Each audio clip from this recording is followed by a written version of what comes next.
Hey everyone, I'm Mine, and this is set number 71738, Zane's Titan Mech Battle from LEGO Ninjago Legacy.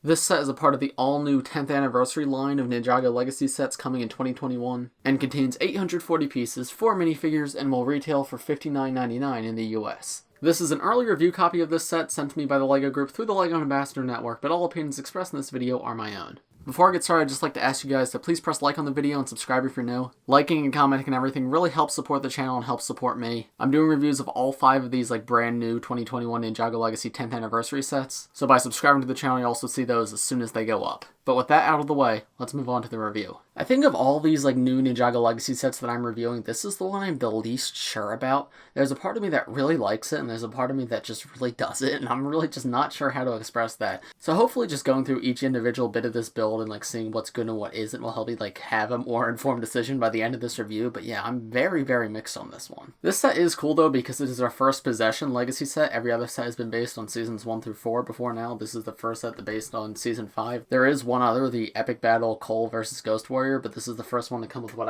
I'm calling a Legacy 3 suit because it has Zane in a new robe based on his Deep Stone and Skybound robes, which is very cool. But I may be getting a little ahead of myself. First, let's take a look at this mech. So here is Zane's Titan Mech, and it's very large. It's very similar in scale to, say, the Firestone Mech or Lloyd's Titan Mech from Secrets of Forbidden Spinjitzu and Master of the Mountain. However, this is $20 cheaper than Lloyd's and $10 cheaper than the Firestone Mech, which I think is pretty cool that it's so much more affordable, but it's comparable in size to those two. I'm very mixed on this color scheme. It's a lot different than the color scheme of the original. I like this bright blue up here, on these stickers and these blue pieces right here and here. But this duller grayish blue, I'm not a huge fan of. It's not a bad color and not a bad look for the mech, but I just don't think it really fits Zane all too much. And then the touches of gold here I think feel a little bit out of place, kind of similar to Zane's Master of the Mountain suit. I don't think it vibes too well with the silver as well. I think if they just stuck with the silver like they did on this blade for the entire build, I think that would have looked good, and I don't think the gold meshes well with this grayish blue either. But the gold is only a tiny accent in this overall huge build, so it's not super off-putting. It's not as drastic as it is in Zane's Master of the Mountain suit, but it is something I wanted to point out. There's a couple of these big triangular pieces used in this build. There's one right here, and then there's 2 on the shoulder blades. I'm really not a huge fan of the shoulder blades. I'll show you a more up-close look later, but they just feel open and empty right here with just this bit sticking out. I wish they were more enclosed or more rounded like they are on the Firestone Mech and on Lloyd's Titan Mech, because I don't know, this just feels a little awkward and a little too bulky for me. The feet look a little strange to me too. I don't know, there's something about the shaping on them. However, the legs look amazing. I really like the shaping on these. But the coolest part about this guy, which you guys may or may not know, is that even though he's a big mech, he actually has knees. You can bend his knees. Knee joints on mechs are very rare in general, but especially on big mechs like this one. I don't know if we've ever gotten a knee joint on a big mech like this one, so that is very cool to see. I'll show you the mechanism for it up close in a little bit, but it's a really creative way. It uses multiple mini ball joints, so it feels very sturdy, but it still allows for this guy to have knees. Unfortunately, even though he does have knees, his poses are still quite limited. That's probably not the fault of the designers, because having this guy this big, you do have to account for balance, but his feet cannot move very far forward and back. I've noticed that this is a trend with many of the large mechs, that they move side to side a lot, but forward and back not very much. So as such, you really can't make use of those knees super well. You can get him in a position like this if you want, where you have 1 foot forward, 1 foot back, but he's very wobbly when you do, and he's very prone to fall over if you knock him too much, but you just have to find the right ways to use it. Posing him with knees is not as intuitive as it is on the Golden Mech or on Cole's Mech from Legacy from last year. What's it called? Cole's Earth Mech from the Thunder Raider. However, that makes sense, and I honestly think they did a really good job with what they could for a mech of this size. Lloyd's Titan Mech and the Firestone Mech, which I said are very similar to the set, do not have knees, so this does make this one stand out. The legs themselves are obviously still full joints. You can rotate them up, and you can rotate them back a little bit. Not too far back, but pretty far up. You have this little cloth area right here that does flip up if you move the legs up. And then the arms, well, I'm not a huge fan of the visual look of them. They do have quite a lot of articulation. You can flip them 360 degrees. Then they also have an elbow joint, which actually moves in the right direction, because a lot of the mechs tend to have elbow joints that swing from side to side rather than forward to back, and that just doesn't make any sense, and this one actually does. But something else very cool about this mech is there's also wrist joints. The hands on both sides can turn 360 degrees, and that's super cool and allows for a lot more motion, especially if you were to put a sword in his hand. Weirdly, this is one of the few mechs that doesn't come with a sword. There is this little golden blade right here that's somewhat like a sword, but that is not connected like with the hand. But if you had like a large sword that you put in his hand, you could actually rotate the wrist, so he could actually swing it in like multiple different ways, and it's quite cool. Like there's so much range of motion in these arms. Like you have forward and back, up and down in the elbow, move this all the way around. Like you could get this in many different poses, which I really like. I showed this briefly before, but here's what the back of the mech looks like. Backs of mechs could tend to be quite ugly and have like a lot of exposed like anti-studs or exposed studs, but this actually looks quite good. Not my favorite design. I think the gold is really out of place in this build. However, like the shaping on it, like with these like triangular pieces and these next to night shields down here, it feels like a very complete build. It doesn't feel just like the back of a build. You can look at this from the back and it still looks good, which I think is great that they did this. But I think that's about all I've got to show you from this far away. So let me pick the camera up and move you in a little closer. So here's a closer look at the feet and the bottoms of the legs.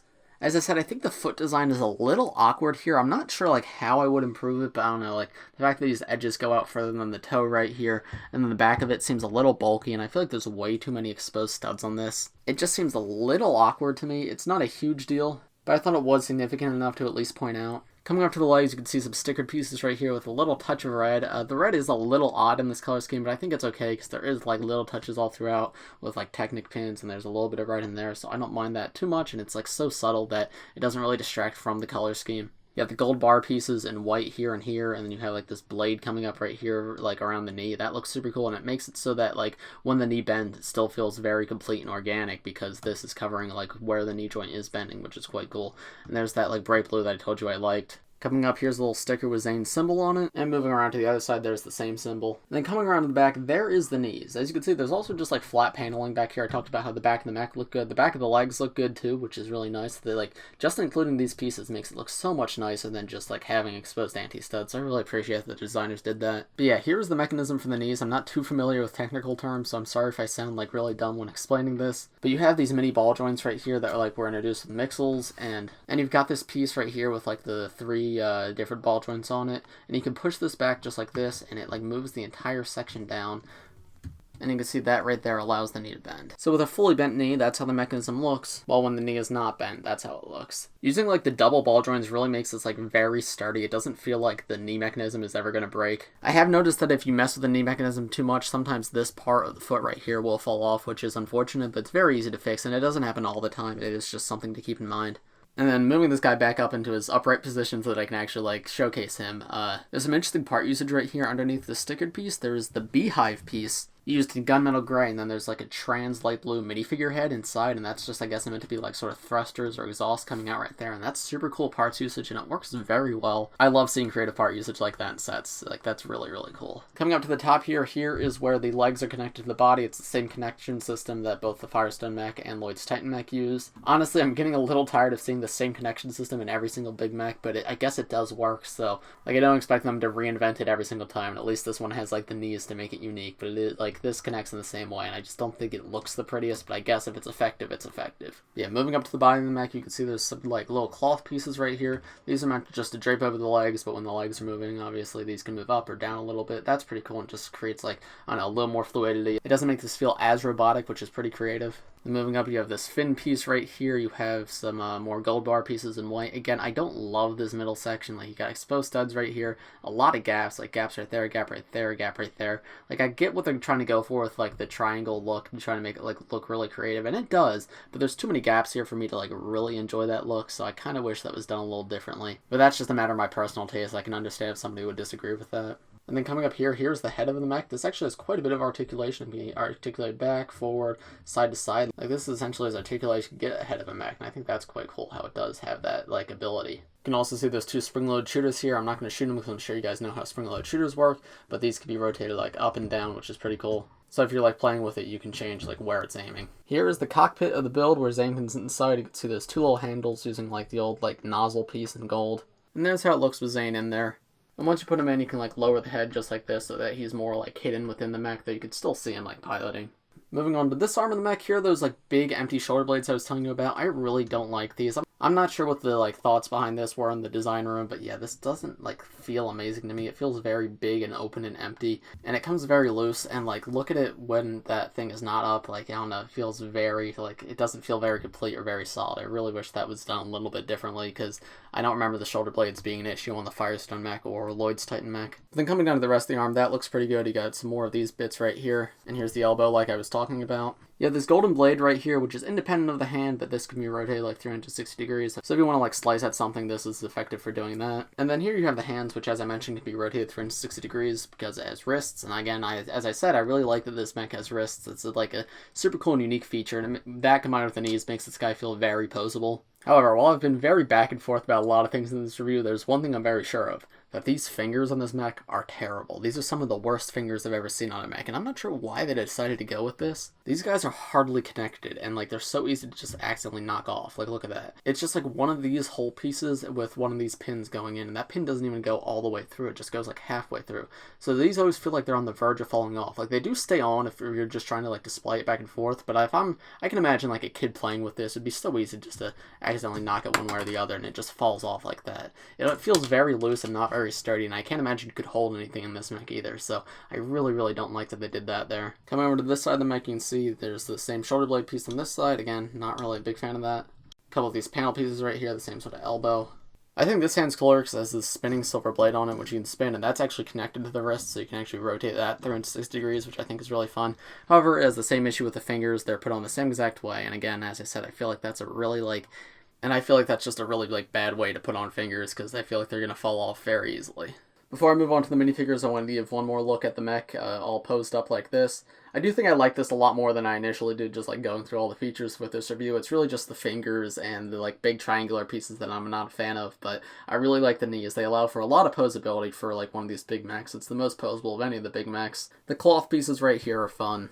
I love the wrists, I love the elbows. There's so much just expression you can get out of this, and it's a Zane mech, and I love Zane. So yeah, the more that I think about it, I am a really big fan of this one. Here's the only quote-unquote side build in this set. It's just this little display stand for the 10th anniversary Golden J minifigure that comes in this set. This is an exclusive figure, which I really like, but we'll take a closer look at when I go over all the minifigures. He's got the same display stand as all the other ninja, except he's got blue studs right here rather than the colors of the other ninja. And just like all of them, he's got this printed tile piece right here that says 10 years of Ninjago, which is very cool. I love that that's printed. I've said this in every single one of the reviews, but I really love that it's printed because it really shows the sense of quality with this figure. And yeah, he looks super cool.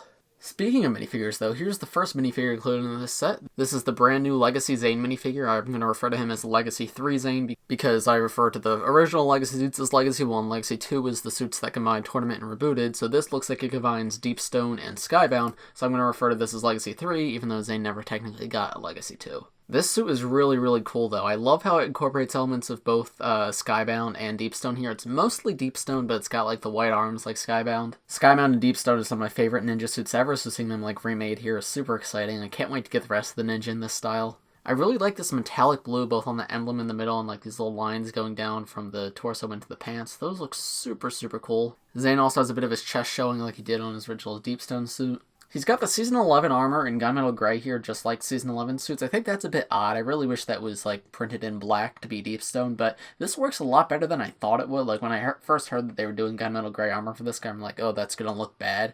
But having this in person does actually look quite good, surprisingly. However, I still definitely would have preferred black. I'm very curious for when they do Skybound Legacy sets, if they're just gonna release the same figure but with a gold armor instead of the gunmetal gray. I think that would be quite cool and actually would work quite well. This is also just like Zane's Legacy hood, but with black instead of gray on it, which is cool. But what is perhaps the best part of the set is this doesn't only come with Zane's hood. If you remove the hood, you can see his face, but it also comes with his hair in titanium. This is our first time getting Zane's movie hair in titanium. We've waited, 3-4 years at this point, because this is a 2021 set. We've waited 4 years to get the redesigned hair in titanium, and now here we finally have it. This also comes in the $10 Zane vs. Ninjago set, but hey, I'll be happy to get more titanium hair if I can, because I want to get as many of this as possible, because I've got many years of Zane figures that are missing their hair. So yeah, this is super exciting to finally get this piece in this color. It was totally unnecessary to be included here, right? He has a hood, and most sets that come with hoods don't come with hair. However, they did include the hair here, and I really appreciate that. Accessories removed, there's what the figure looks like. And then turning him around, there's his back torso print. That's a really interesting back torso print. He's got like this saber-toothed tiger like emblem on his back. I don't know what that's from or if that's from anything, because I don't remember Zane's emblem ever being like a saber-toothed tiger. I guess that could be his original symbol, but his original symbol was never that detailed, so that's definitely very interesting. It looks quite cool though, and I love, like, again, that metallic blue being continued back here. I'm a very big fan of this figure. This is a great looking suit, and I'm very happy to have it.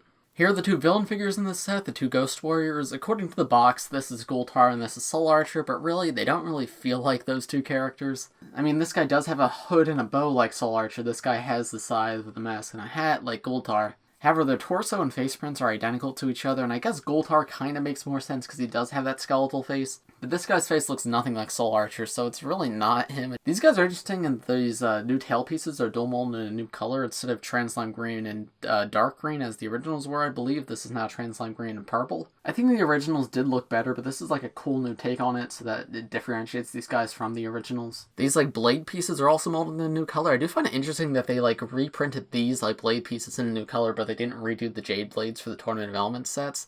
That's a bit strange to me, but it's whatever. It's cool to see these pieces return, and this time they're in a different color.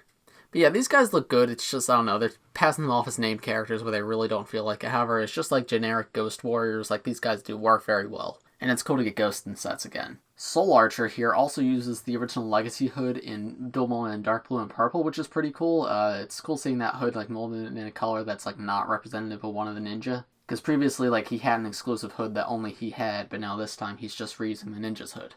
There's what he looks like with his hood removed. I'm not going to take apart Ghoultar because they both have the same exact head and torso print. So there, see what I mean? Like, that face, that's not Soul Archer. Like, if you've seen what the original Soul Archer figure looks like, he's not a skeleton man. So this figure really doesn't work that well as him. However, it is still a cool ghost figure. And then turning around, there's what their back torso prints look like. And then finally, here's the 10th anniversary Golden J minifigure that I took a look at earlier. This guy is awesome. Like, he's so cool. All these 10th anniversary figures are amazing, but this is one of the best ones. He's either my favorite or my second favorite. It's between him and Cole.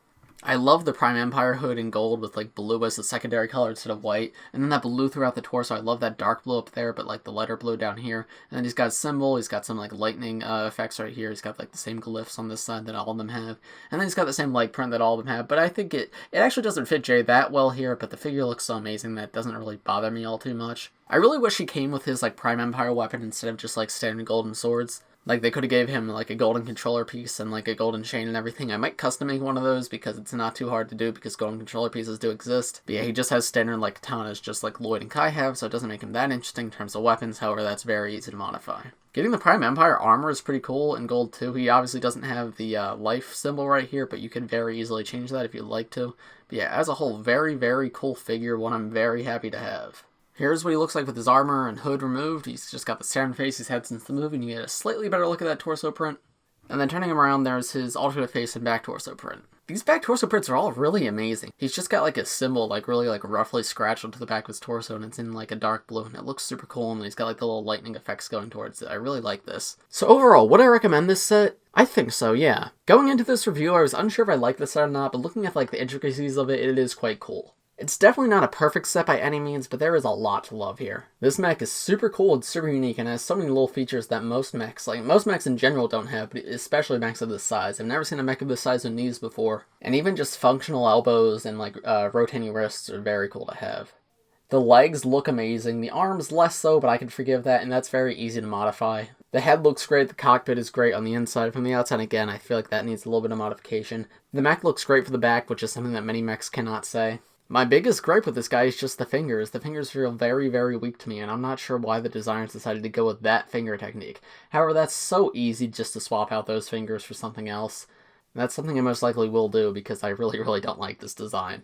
However, that's just a small part of an otherwise very amazing build, and it's one I'm very happy to have. I also feel like the set probably could have used one more figure, because 4 figures in a $60 set feels a bit low, especially because one of the figures is the 10th anniversary figure, which comes in every set. However, I can kind of forgive that here because all these figures are new for this wave, so I'm sure it costs a little more to make these guys rather than just reprinting old figures. So yeah, as a whole, I think I would recommend this set. It's not my favorite of the wave, but I think it is still very well done. But those are just my thoughts. Let me know what you guys think in the comments below. If you enjoyed this video, please press like and subscribe if you're new. I do LEGO and Ninjago videos like this every single day, so if you subscribe, you'll be the first to see them. And remember, I'm reviewing all 5 of the brand new 10th anniversary LEGO Ninjago Legacy sets. So by subbing to the channel, you'll see all those reviews as soon as they come out. But I think that's about going to do it for this video. Thanks for watching, everybody, and I will see you in the next one.